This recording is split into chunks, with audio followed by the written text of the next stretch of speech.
Showers and thunderstorms on their way out of the bluegrass state, at least for now. I've got additional rounds showing up in the hour-by-hour forecast. That's just ahead. An abuse of power or warranted questioning. A grand jury is taking action against the Perry County clerk. And a man police believe is responsible for the death of a young girl faces charges tonight, but not for the girl's death. We're hearing from a woman police say he kidnapped. Tracking, alerting, protecting. WKYT News starts now with First Alert Weather. Good evening. Storms rumbling their way across the bluegrass tonight. We've seen heavy rain and strong winds. But the severe threat of weather is over. Chief Meteorologist Chris Bailey is tracking some showers still lingering around tonight. Hi, Chris. Hi, Amber. Hi, Sam. Much needed rain's falling across the area today and coming without a severe weather price to be paid for many of us throughout the region. Look at some of the rainfall totals from a little earlier into parts of the Lexington metro, and notice we had pockets on Defender of better than 1 inch showing up, but then you also had pockets of less than a ½ inch showing up. Weather watcher Ron Malinowski from up in Georgetown, 66 degrees right now, just a little under 1 inch of rain into the Georgetown area, at least where Ron is there. Now, other parts of the region picking up on some heavy downpours too. Around Lancaster, a little over 1 inch of rain. Look at this pocket on the Taylor and Adair County line. Defender estimating between 1 and 3 inches. Again, those were isolated rainfall totals. The farther east, notice how the totals begin to drop off. That's because on live First Alert Defender now, those showers, thunderstorms that we had into central Kentucky weakening the farther east that we go, so that action continues to begin to diminish. Patchy fog when you're out the door tomorrow morning on your Wednesday. Muggy upper 60s, low and mid 80s coming up tomorrow afternoon. Going to feel like we are into the tropics.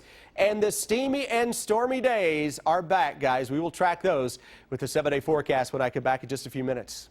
Thank you, Chris. And we have several eyewitness photos of the storm tonight. Our Mike Linden sent us this picture of a rainbow from his backyard in Lexington. Eric Hillman sent us this picture of some trees and limbs down on Leesburg Pike in Bourbon County, blocking the road for a while. And Kim Lally sent us this eyewitness picture of a double rainbow in Georgetown. Pretty striking. If you have pictures, we want to see them. Just look for the eyewitness section of WKYT.com or share your pictures on our Facebook page. Did he abuse his powers? A Perry County grand jury believes County Clerk Haven King did overstep his authority last month when a college student claims he followed and harassed her. King has been indicted on 7 charges. Tonight, we're hearing from King's attorney for the first time. Jordan Valines is at the live desk. And Jordan, what did King's attorney have to say about the indictment?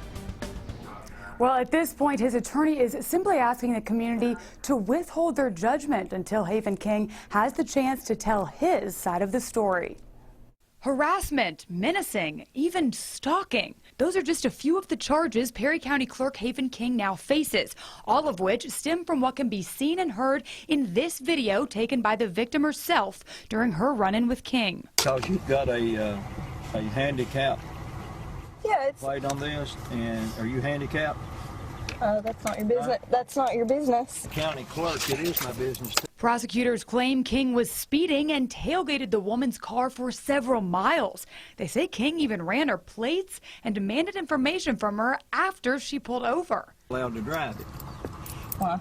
Because it's got a handicap, he's the only one that's allowed to drive it, or he has to be in the vehicle. The indictment states that he misrepresented his office and had no authority to follow another citizen or detain them from leaving. Now, Haven King's lawyer is asking the public to have patience as this case continues. We would like to ask the community and residents of Perry County to do is withhold their judgment until Mr. King has the opportunity to defend these charges and present his side of this story. In addition to the criminal case, the victim's attorney also says that the victim may file a civil lawsuit against King. Haven King is scheduled to appear in court on June 11th. At the live desk, Jordan Valines, WKYT. Haven King also faces charges of wanton endangerment, reckless driving, and unlawful imprisonment. State police have charged a man they say is responsible for the death of a Monroe County toddler. But Anthony Barber's charges aren't connected to the death of 2-year-old Lainey Wallace. Barber is being charged with kidnapping of an adult, burglary, and resisting arrest. The charges stem from his arrest yesterday in Temple Hill in Barron County, where he's accused of holding a woman at gunpoint while she drove him to Glasgow. That woman says Barber told him what happened to Lainey. That she had fallen, had an accidentally fell. Lainey's body was found yesterday in a well near the home where she lived with Barber and her mother. Lainey's autopsy results have not been released yet. A man accused of hitting and killing a cyclist with his truck pled not guilty today. Odilon Paz Salvador faces murder and DUI charges. He made his first court appearance today in Scott County. Georgetown police say Paz Salvador hit 57-year-old Mark Hinkle on Saturday during the annual Horsey 100 event. Hinkle was thrown into the windshield of the truck and landed on the truck bed. He was rushed to UK Hospital where he died. Hinkle was a lawyer here in Lexington. Those who worked with him at the law firm say he will be missed. He was a fine attorney, and he's the best lawyer, a super lawyer, and a good partner, and most of all, a good friend. Georgetown police say Paz Salvador admitted drinking beer and smoking marijuana before the crash. He is expected back in court on June 2nd for a preliminary hearing. This is Paz Salvador's third DUI offense. Today, while in court, WKYT learned that he faced deportation back in 2012 for a DUI charge. A spokesperson for U.S. Immigration and Customs Enforcement, or known as ICE, says their agency first encountered Paz Salvador in October of 2012 after a DUI conviction in Fayette County. He was released from ICE custody after posting bond. A local attorney says the potential now exists for the federal government to file charges. Paz Salvador's family tells us that he is not a citizen, but that he is living here legally. He has lived and worked in Kentucky for the last 15 years and is married to an American. It has been 5 years to the day since a man was hit and killed along Interstate 64 in Rowan County. Robert Luther was hit along I-64 in Rowan County in 2010. Police say he was having car trouble on his way home to Tennessee after going to his son's graduation in Ohio. So far, no one has been arrested for Luther's death. Today, his son returned to Moorhead to spread the word of his father's death. He had called his wife around 4:30 a.m. and told her that his truck was broken down and he was walking to get help. Ryan Luther says he is looking for closure, not justice. State police tell us they have a piece of evidence from that scene. They say it could be from the truck or trailer that hit Luther. Students and parents at a Central Kentucky school are trying to raise money to help with funeral costs for one of their own. As students and staff at Bourbon County Middle School came back from the Memorial Day holiday, they put a rose on 13-year-old Emily Sam's desk in each of her classes. She was riding with her parents Saturday when they were involved in a crash on I-64 in Scott County. They were on their way to her volleyball tournament in Louisville. She has had a fun personality and liked to goof around, and we shared some laughs at lunch on occasion, and I'll miss those times for sure. Right now, students are making T-shirts to sell. The proceeds will go to Emily's family to help offset the funeral costs. Sam's mother and father were also involved in the crash. Her mother, Shella, is in critical condition at UK Hospital. We're told that Shella is the special education director in the Bourbon County school system. They say Fayette County's low-performing schools aren't getting the funds they need. The NAACP has filed a complaint against the district. They want the school board to use what's called Section 7 funds on low-performing schools. Monique Blair tells us what this request means for the district. It's a story that's new at 11. We want our kids to know that we're fighting for them. Tonight, some members of a local civil rights organization are voicing their concerns, saying they want to see more money go towards low-performing schools in Fayette County for next year's school season. NAACP has been asking and requesting an open records request for some time now concerning the things that's going on in the Fayette County public school system. William Saunders is president of the Lexington Fayette NAACP. He says a section of money in the school board's budget, known as Section 7, is not going to the proper locations or the proper schools. It's supposed to be ready to go to schools that are low performing, that have a high majority of free lunch recipients, and they're not getting it. NAACP Education Chair Dr. Sambra Mulder says she's concerned because she has requested open records from the school board for the past few months and has not received all of the information she has requested. The Section 7 money, they said, may not have been used correctly, but they may not have Section 7 money, and I believe that they're going to stack the money in other places so that they don't have that money. Our media partners at the Herald Leader reported last week that School Board Chairman John Price said there's not any time or money left for this upcoming school year. And he went on to say that the school board previously made some improvements in student-to-teacher ratio, which has helped some high-poverty schools.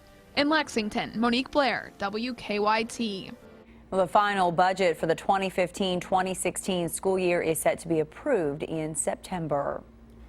We were just talking about this with Chris. There really is no end in sight for waterlogged parts of Texas, with even more rain on the way. Severe weather is being blamed for at least 9 deaths since Friday, and more than a dozen people are still unaccounted for.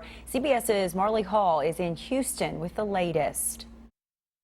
Houston's famously congested highways are now congested with water. The city is trying to clear hundreds of cars abandoned in the floodwaters. We have more than 750 vehicles of various kinds in city impound lots. Forecasters say about 11 inches of rain fell in just 8 hours overnight, damaging about 4,000 homes, flooding a mall garage and even unearthing a casket. That's about 250,000 Olympic-sized swimming pools full of water just dumped out there and has nowhere to go but run off. In downtown Houston, parts of Allen Parkway are closed. The massive flooding is forcing drivers to find other ways to get around town. In the tourist town of Wimberley, the raging Blanco River was ruthless. 33-year-old Laura McComb and her 2 young children are among the missing, swept away in their vacation home. She called me. She said, I'm in a house. I'm floating down the river. Tell Mom and Dad I love you and pray. Possible thunderstorms are expected to bring more rain in time for the morning rush. Marley Hall, CBS News, Houston. Well, it was just heartbreaking tonight. The death toll in Texas and Oklahoma from the weekend storms stands at 17. More than 100,000 people have had their personal information stolen from an IRS database. The IRS says criminals took advantage of the agency's online Get Transcript service. It allows people to download several years of tax returns. Between February and May, a group successfully used the service about 104,000 times. They downloaded forms full of personal information. It's reaching out to victims and offering to pay for credit protection services. Hundreds of clients of an Eastern Kentucky attorney at the center of a national disability fraud investigation are learning their disability payments have been suspended. WYMT is reporting that Eric Kahn's clients received letters from the Social Security Administration as part of a fallout from a 2013 Senate investigation. The Floyd County Bar Association plans to hold an emergency meeting tomorrow to discuss the latest developments. The judge involved, David Daugherty, was said to have awarded an unusually high number of benefits totaling $2.5 billion, while Kahn would seek out doctors with suspicious credentials. 60 Minutes did an investigation on Kahn and the judges who helped him. A disturbing discovery during a traffic stop in Boyle County. Deputies say they found 2 teenage girls passed out and high on drugs when they pulled over a man on US 127 in Junction City. Deputies arrested the man, the driver, 19-year-old Zachary Jesselis. They say that Jesselis was dealing in synthetic drugs, but he tells us that deputies arrested him to pick on him. Jesselis does admit that he deals in synthetic drugs, but claims he doesn't touch other drugs. I just mess with weed and Ren. I don't do with nothing else. I will not touch anything else. I will never do anything else. The girls were taken to the hospital. Their condition is not known.